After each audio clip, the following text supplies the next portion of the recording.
So get a close, big fight for you coming up in Chicago. Just how important is this one for you after what happened the last time out? Yeah, I mean, every fight is definitely the biggest one. So each time you're like, this is the biggest fight ever. You get another one, it's even bigger. So it's kind of, I'm used to that. It's all the same. But yeah, it's number one contender fight. So kind of the same thing as my situation for the last fight. So I'm lucky I get kind of like a second chance for that. Yeah, how good does that feel? Especially kind of let that one slip through your fingers a bit. You see where Jessica is, but again, you're right back in that slot, so that kind of shows what they think you want. So. Yeah, obviously I was bummed out. I missed the opportunity for the title shot on a controversial split decision. So I'm just lucky that my next fight was the same position. So hopefully I'll make adjustments and won't let that mistake happen again. Right. How long do you hold on to that result for? Obviously, I'm sure you probably felt you won the fight that night, right? Mm-hmm. And then you look back, you see where Jessica is. Is that something you just have to let go? Yeah, definitely. I mean, I let it go by the end of that night. It sucks, you go in the back, you get upset, and then at the end, then I see my parents, and I'm like, all right, life goes on whether you win or lose. So I'll just move on. And I mean, I could sit around and cry about it, but that's not going to change anything. So just move on pretty quickly. And JoJo has come out and said that she is being told that if something happens to the co-main event there, that title fight, she's going to be the replacement fighter. Did they say anything to you? Yeah, they told me that too, and I would imagine I'm ranked 3, she's 7, so it kind of makes sense. I just lost a split decision to someone fighting for the title, and she just beat a debuter, so it doesn't really make sense for her to get that over me. I think that makes perfect sense, but yeah, I'm sure she wants that. Everyone does. Yeah, so are you trying to get to the bottom of this? Or you're telling me both the same thing here. What's going to happen if it actually goes down? Or you kind of explain that you're the higher ranked fighter, so you feel like you should get it? Yeah, I'm confident I would get it, but I'm not concerned with that. I'm just concerned with my fight. If that happens, we'll figure it out then. It was the same situation for me, my last fight when me and Jessica were on. I was also the backup, so I've been there and done that before, so I'm not worried about it. We'll figure it out if it happens. If not, I'll focus on Joanne. How do you actually see that fight between Jessica and Valentina going? I definitely see Valentina winning. I don't really see where. I think Jessica's a good fighter, but I don't see where she could beat her pretty much anywhere. She doesn't have as good a striking, as good a cardio, explosiveness. She doesn't have wrestling to take her down, and if she does, I think their jiu-jitsu is pretty equal.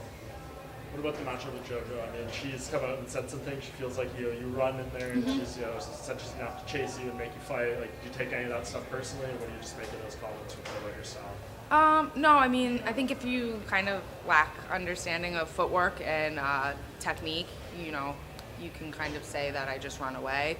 I'm not the type of fighter that just stands there and doesn't move and just punches and gets hit. If you look at all my fights, a criticism of mine is that I run away, but if you look at all my fights, I usually have no marks on my face, and my other opponents' faces are completely marked up. So I'm obviously hitting them. It's working.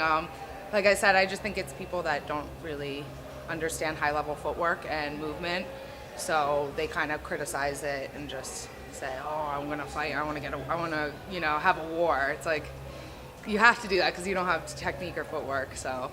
It doesn't bother me. I think it probably bothers her because she definitely has cardio issues, and keeping up with my pace is really hard. Do you get annoyed by comments like that when people are like, let's get in there, you're running? Do you just get bored by those comments, and you just Yeah, it really doesn't bother me at all. I've kind of had that criticism, but I mean, I only have 2 losses. I win, so really the only thing that matters is winning. My good friend Gregor Gillespie, he always says about how winning's the only important thing. That's it. Doesn't matter how you win, just winning. He always says if I have to take them down and just lay on them the entire time and get booed, doesn't matter. He's like, winning's all that's important. So with the history of title shots in the UFC being it is what it is, do you worry that this might not be a title eliminator? Someone might sneak in there somehow? Not really. It just because you see so many things happen. It's kind of just, you can't hope for anything. I can't be like, oh, if I win this, I'm definitely getting a title shot. Even if they tell you that, it doesn't matter. So you just have to take it one fight at a time. And, you've seen, I trained with Sajara Eubanks, and she signed a contract to fight for the title, and then they took it away and gave it to Joanna. So it doesn't really matter what they say, or, so you have to be prepared and able to adjust to any situation and not let it get too emotional about it. kind of glad Jar moved up. You guys don't really have to have this discussion anymore about potentially crossing paths for the title and stuff like that. Yeah, I mean, we spar. We're, she's my main sparring partner, and same for her. So it's definitely just easier for us, especially both being ranked right next to each other. It's definitely better for both of us.